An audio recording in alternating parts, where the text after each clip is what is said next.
isn't a pain, I'd rather compare it to NiGHTS. Would make a video on this if the game wasn't so short. Well, time changes us all.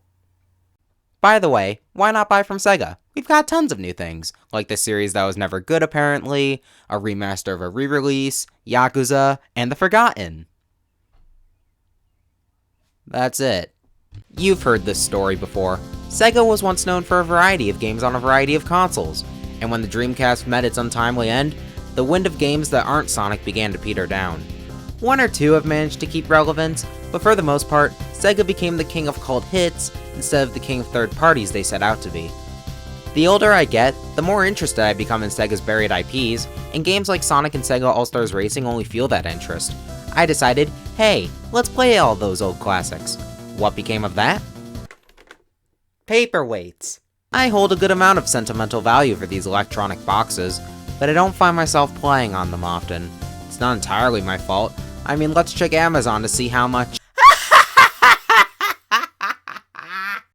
On second thought, maybe I'll just take baby steps. Change takes time after all. This is Nights into Dreams, released on the Saturn in 1996. What a great year to release an exclusive on a successful console. I wonder what its competition was. Despite the heavy adversity, the game sold quite well for the system and was pretty popular among Sega fans. Sonic Team must have seen something with this purple...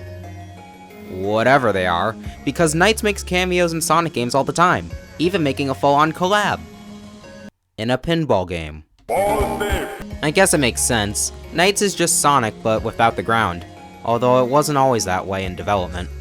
The game came out with a special controller, so you have a choice. Either use the standard controller, or use the analog pad. Use the f***ing analog pad. This game has you rolling in circles all the time. Now how do you roll in circles with this?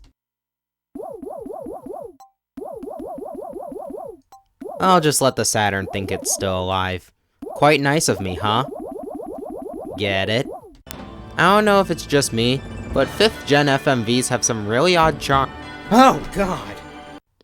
Anyway, let's play. I'm done! We enter our name, and then we're taken to the stage select screen. We start off with 2. What's that? What's the story? What is going on in Nights into Dreams?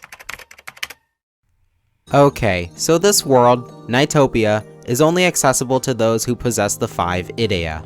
These are what they represent. Wiseman, this giant talking turret tent here, wants to take Nightopia for himself, but he has no Idea. Since the 2 kids we control, Elliot Edwards and Clarice Sinclair, possess all 5, naturally, he'd be after our balls. Wiseman has an army of Nightmarens, the highest ranking ones being Knights and Riala.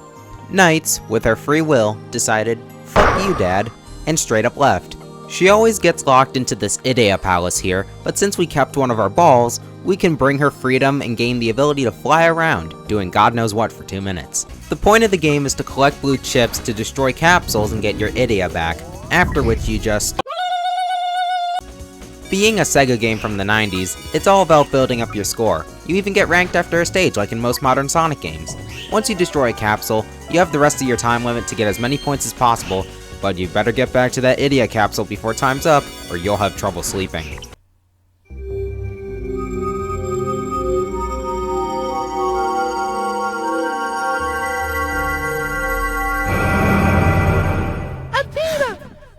You're not a completely eaten fruit if you run out of time, just a mostly eaten fruit. You'll lose all your points, but you can still run around the area collecting chips, getting points and whatnot, but you have alarm eggs to worry about, or as I call them, IFCs. If they catch you, you lose. You have to start over. With each Idea you get, the stage will shift direction and usually get harder. I don't find the shifting the main source of difficulty in this game, but I'll get to that later. Now that we've returned all the Idea, it's time to fight a boss. This is Gilwing, a dragon tadpole. Yeah, totally not a massive tube sock with wings. Being the first boss, it's quite simple.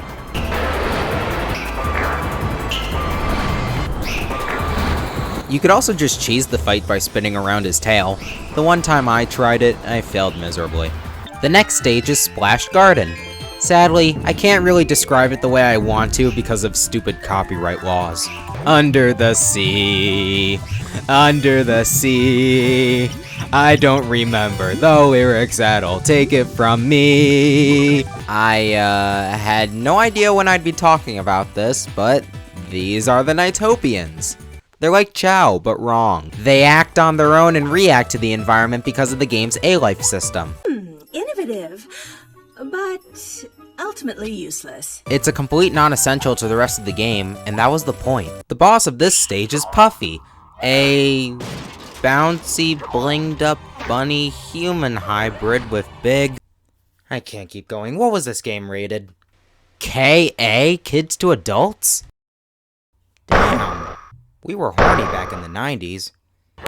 All you have to do is bounce Puffy to the end of the hall and she'll die. It can be kind of tricky if you aren't aiming correctly, but it's usually not too bad. Of course, I almost time over during my first recording session, but that doesn't matter. You'd think a needle would make things a lot easier, though. The next stage is Mystic Forest. It gives me some Sonic Adventure vibes, but other than that, there's not really much to say. Okay, who put springs in the middle of a damn floor? Man, I'm getting some Sonic Riders vibes right about now. I hope we get hit by a laser as we go through the center of this altar. I'm disappointed. These sections where the camera switches to an overhead view were always a pain for me. It's really hard to see where you're going. The third boss is a fish named Gulpo. Wouldn't a fish have made more sense in the last level? You have to pay attention to where he's swimming and get spat by one of the fish in order to hit him. Since he goes down in 4 hits and you can string hits together easily, he's an incredibly simple boss.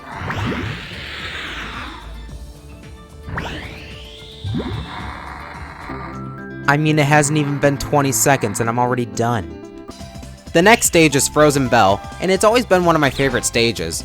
Not for the level design, but for the music.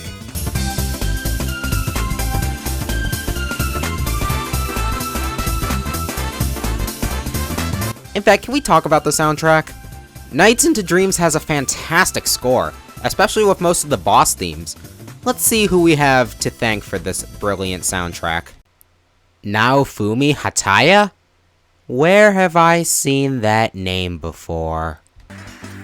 Dashing through the snow, in a weird dream creature sleigh, through the pipe we go, spazzing all the way. Now it's time for my worst enemy. Tom. He'll make the Jerrys light up, and you gotta destroy them so that he runs out of Jerrys to jump to. Time for Soft Museum. I feel like you should have fought Puffy here. Ew! Inflation! Ew! Sprite flickering! The moments when the camera shifts to a view behind Knights are fleeting and don't control that well, but I like looking at them. Jackal here's my least favorite boss. I used to struggle with dodging his cards, but then I realized all you had to do was just curve up and down. From there, it's just a matter of hitting him enough times until he gives up. Are those question mark blocks from Mario in the center? Ah, Stick Canyon. I hate this level, I hate this level, I hate this level. There's barely any room to fly, and these sections make me time out almost all the time on Act 4. But on the bright side, at least the boss of this stage, Riala, is a pretty easy fight.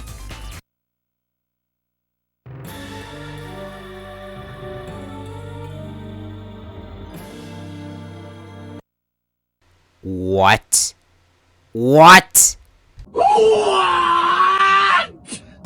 Well, while I'm redoing the stage and trying to calm down, I might as well get on with that difficulty tangent I almost got into earlier. Nights into Dreams is not a beginner-friendly game. If there's an in-game tutorial, I haven't found it. Your staring contest with Knights— oh hey, I won! Your staring contest with Knights on the title screen just takes you to a few cutscenes explaining the problems that Elliot and Claris are having. With a little bit of Nightmare thrown in the middle, no biggie. Jeez, with a game like this, who needs drugs? Suffice to say, if you don't have a manual or internet access, you are going to have a really hard time adjusting to the game's controls. Heck, there are things I didn't even know about until I played the game's sequel, like you have a limit for how many times you can dash. Okay, so after almost losing again, we finally make it back to the boss.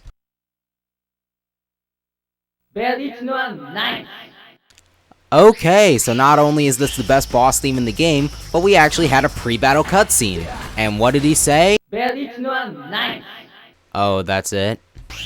This is Riala, the only other level 1 Nightmare, the closest thing Knights has to a sibling, and basically what she would be if she chose to obey Wiseman. And got their color scheme from Hot Topic. With the same build comes the same abilities, as both of them try to paraloop each other. Paralooping is the action of creating a hole in space simply by flying in a loop. You have to do it 3 times in order to win. And aside from that last time, I usually win very easily. Both characters actually share the same final sage, Twin Seeds.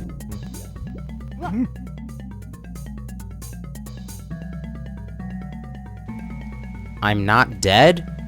Alrighty then, guess I'll do the job myself. I believe I can fly. This level's a bit different. Instead of going back to the Idia Palace in order to go to the next section, you just need to destroy the Idia capsule, so it's all about getting those blue chips as fast as you can and going to the next section before you run out of time. It's strangely very easy for me. The final part used to annoy me because it's hard to let go if you hang on to a balloon, but nowadays I can clear it with no trouble. Just like Jackal. The real superpower of teamwork! Here we are. It's time for the final boss, Wiseman, the giant talking turret tent. Wiseman will float on the end opposite of yours and fire a different attack each time he gets hit or after enough time's passed. All you have to do is reach and attack him 4 times in order to win the fight. However, it's a lot longer than the other bosses, and some of these attacks are kind of a pain to dodge. The fireballs and meteors are salvageable, I say as I get hit by some meteors, but I usually find myself having to bash through the snowballs at least once, this being a rare exception. And the dodge hitbox for the tornadoes is so disgustingly small that if he launches a 3rd one, you're not hitting him that time.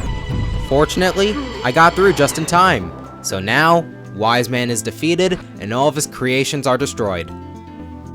And yes, that does include Knights herself, but we'll talk more about that in the next game. So we're done! Nightopia is safe once more, Elliot makes a slam dunk, there's a celebration that we never hear of before or since, and Claris sings for it in a flurry of particle effects. We beat the game, and it didn't even take 2 hours. The credits roll in a similar way to the Sonic Adventure games, with a nice little song called Dreams Dreams playing as it does. I'm not the biggest fan of it, but I'm sure it has its fans. So that's Knights.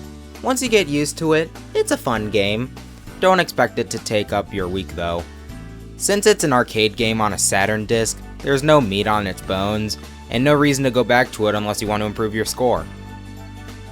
Or if you like watching those weird chow. And now, it's time to go to sleep for a decade. Well, viewers, he won't be awake for a while, so you'll just have to wait until next time, when he talks about Knight's Journey of Dreams on the Wii. Until then...